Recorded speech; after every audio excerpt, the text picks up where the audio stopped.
আসসালামু আলাইকুম। আপনারা যে যেখানে বসে আমার কথাগুলো শুনছেন সবাইকে ধন্যবাদ এবং শুভেচ্ছা। আজ আমি যে বিষয়টা নিয়ে আপনাদের সাথে কথা বলবো সেই বিষয়টা হচ্ছে এই বিষয়গুলো মানে নিয়ে আমি সচরাচর খুব কমই কথা বলি, খেলাধুলা প্রসঙ্গ। আর বর্তমানে আমাদের দেশে এই বিষয়টা অনেক বড় একটি ইস্যুতে পরিণত হয়ে গেছে। খেলাধুলা অর্থাৎ এই আমাদের ক্রিকেটকে কেন্দ্র করে আমাদের বাংলাদেশের ক্রিকেট দল বিশ্বকাপে খেলতে যাবে কি যাবে না, বা আসলে যাওয়া উচিত কি উচিত না, গেলে কোথায় খেলবে, মানে কোন ভেন্যুতে খেলবে বা কোন দেশের ভেন্যুতে খেলবে, এই বিষয়টা মিডিয়াতে খুব তোলপাড় অবস্থা।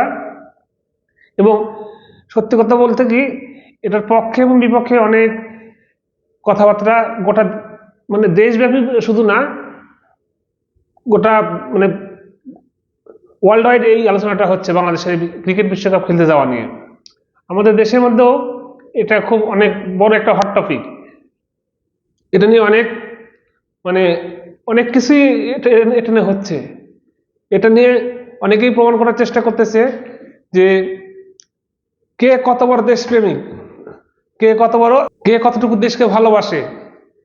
এবং এই ভালোবাসাকে কেন্দ্র করে মানে কে কতটুকু তার নিজস্ব মানে চরিত্রকে পুনরুদ্ধার করার চেষ্টা করতেছে অনেকে দেখা যাচ্ছে। এখন বলতেছে, আপনারা হয়তো অনেকে বলতে পারেন আমি এই কথাটা কেন বললাম। দেখেন, 5ই আগস্ট পরবর্তী আমাদের দেশে যে পরিবর্তনের যে একটা ছোঁয়া লেগেছিল, পরিবর্তনের যে আকাঙ্ক্ষা আমাদের জাতি, আমাদের এই দেশের মানুষের মধ্যে বা আমাদের এই দেশের সকল নাগরিকের মধ্যে যে আকাঙ্ক্ষাটা উদয় হয়েছিল, সেই আকাঙ্ক্ষাগুলো মুষ্টিমেয় কিছু লোকের ব্যক্তিগত স্বার্থের কারণে কিন্তু এই আকাঙ্ক্ষাগুলোকে আমাদের সবার বলিদান হয়ে গেছে। তো সেই বলিদান যাদের জন্য হয়েছে, যাদের ব্যক্তিগত স্বার্থ চরিতার্থ করার জন্য এই গোটা বাঙালি জাতির এই পরিবর্তনের আশা আকাঙ্ক্ষা নষ্ট হয়ে গেছে, ধূলিসাৎ হয়ে গেছে, তাদের মধ্যে কেউ কেউ এখন তাদের সেই পাপ, আসলে পাপ যারা করে তারা কিন্তু অনেকটাই বুঝে, অনেকটাই বুঝতে পারে। তো তাদের মধ্যে কেউ কেউ এখন অতিরিক্ত মাত্রার দেশপ্রেমিক সাজার চেষ্টা করতেছেন। আমি আবারও বলতেছি, তাদের মধ্যে কেউ কেউ এখন অতিরিক্ত মাত্রার দেশপ্রেমিক হওয়ার চেষ্টা করতেছেন এই বাংলাদেশের ক্রিকেট খেলাকে পুঁজি করে।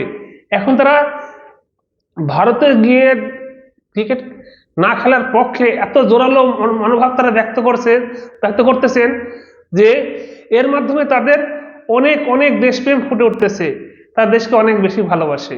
কিন্তু আমার প্রশ্ন হচ্ছে, তাদের এই দেশপ্রেমটা এই 5 আগস্ট পরবর্তী সময় কোথায় গিয়েছিল? আজকে কেন এই ক্রিকেট খেলাকে পুঁজি করে তাদের দেশপ্রেম দেখাতে তারা এত কেন ব্যস্ত হয়ে উঠলো? এটা একটু ভাবার দরকার সবার আমাদের। আমি আমার স্ট্যান্ড ক্লিয়ার করি, আমি নিজেও চাই না আমাদের দেশের দল, আমাদের দেশের ক্রিকেট দল, ক্রিকেট টিম নিজের দেশের মর্যাদা হানি করে ভারতে গিয়ে ক্রিকেট খেলুক, আমি নিজের পক্ষে না।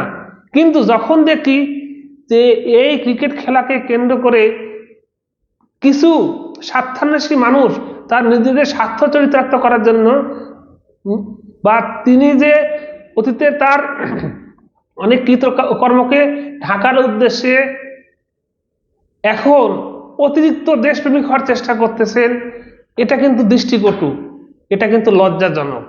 এটা কিন্তু মানুষ বুঝে, এদেশের মানুষ এত বোকা হলেও এত বোকা না, এদেশের মানুষ আবেগপ্রবণ হলেও এত আবেগী না যে কে ব্যক্তিগত স্বার্থের জন্য দেশপ্রেম দেখাচ্ছে, কে সত্যি সত্যি দেশপ্রেম দেখাচ্ছে।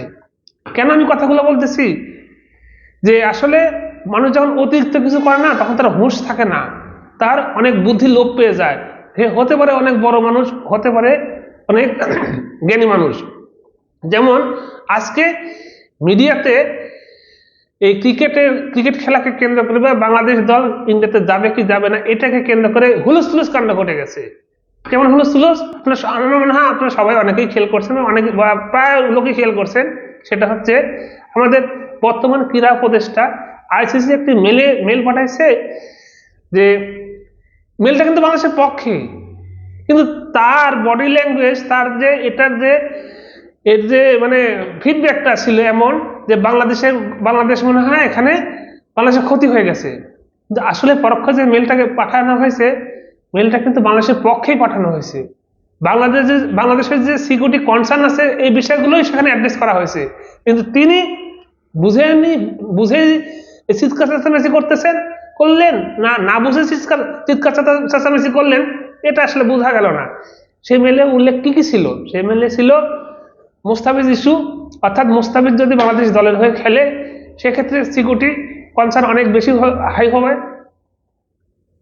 যেহেতু বাংলাদেশের সামনে নির্বাচন, সেই কারণে বাংলাদেশের সিকিউরিটি বিষয়টা অনেক গুরুত্বপূর্ণ বা নির্বাচনের কারণে সিকিউরিটি প্রবলেমটা বেশি হবে। এবং বাংলাদেশের সমর্থকেরা যদি গ্যালারিতে বাংলাদেশের জার্সি পরে খেলা দিতে যায় সেক্ষেত্রে নিরাপত্তা ঝুঁকির সম্ভাবনা বেশি।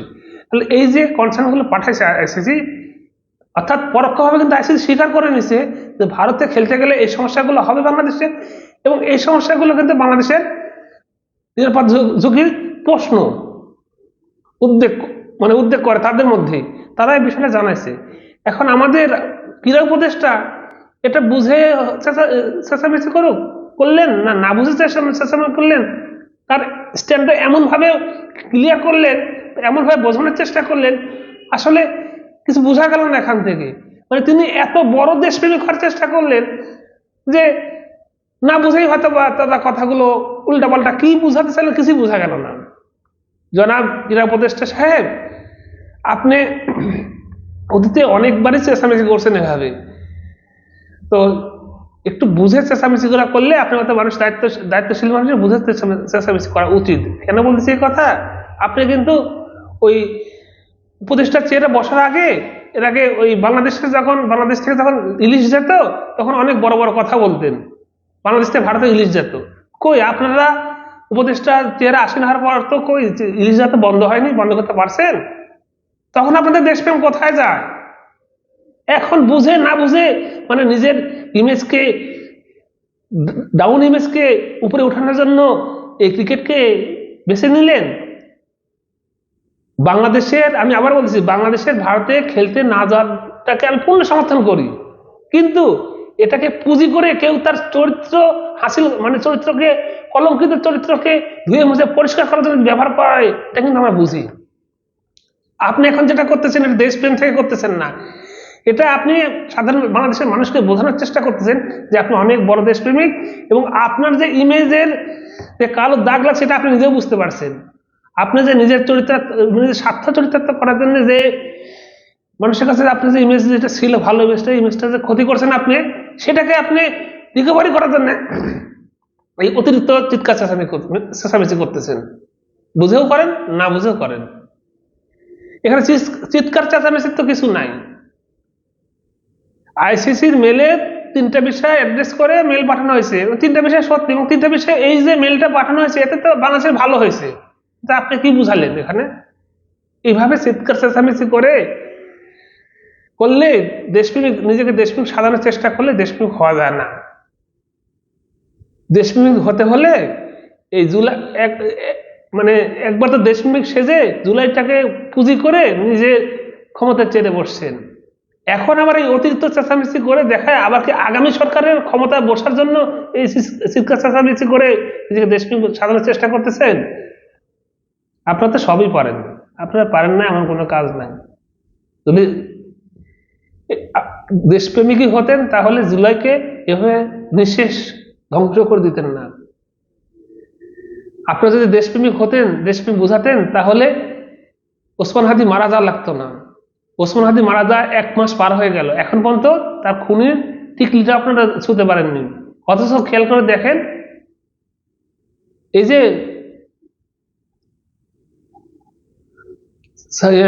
স্বেচ্ছাসেবক দলের মুসাফির যে মারা গেল তার আসলে ধরা পড়ছে, তাহলে এখান থেকে কি বোঝা যায়?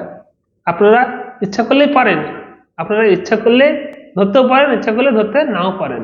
এই পুলিশে তো এই স্বেচ্ছাসেবক দলের কর্মী হত্যার খুনিকে তো ঠিকই ধরে ফেললো, তাহলে হার্দি খুনি কিভাবে পালালো? এই প্রশ্নের জবাব দিতে পারবেন না। এখন এই অনেক প্রশ্নের জবাব ঢাকার জন্য এখন অতিরিক্ত দেশপ্রেমিক হওয়ার চেষ্টা করতেছেন। এইভাবে একবার জুলাইকে তো পুঁজি করে অনেক কিছুই করছেন, আর ক্রিকেটকে পুঁজি করে অতীত দেশপ্রেম দেখা কিছু করার দরকার নাই, ক্রিকেটটাকেও আপনারা ধ্বংস করেন না এইভাবে। দেশপ্রেম ক্রিকেটের স্বার্থে যে কথাগুলো বলবেন বুঝে শুনে বলার চেষ্টা করেন, মানুষ যাতে বুঝে। আপনি যে কথাগুলো বলছেন কেউ বাংলাদেশের মানুষ কিছুই বুঝেনি আজকে, পরবর্তীতে বিসিবি থেকে একটা প্রেস নোট দেওয়া লাগছে আপনার এসএসএমসি বোঝানোর জন্য। এখন বুঝেন তাহলে আপনি কি বোঝাতে চাইছেন, এমনই কিছু বোঝাতে চাইছেন যা কিছু মানুষ বুঝেইনি। যাক, আর এই বিষয়ে কথা বলবো না। আমার আলোচনা যদি কারো কেউ কিছু বুঝেন, কেউ কিছু বুঝতে পারেন কেন কথাগুলো বললাম, আমার চ্যানেলের সাথে যুক্ত থাকবেন। ধন্যবাদ সবাইকে।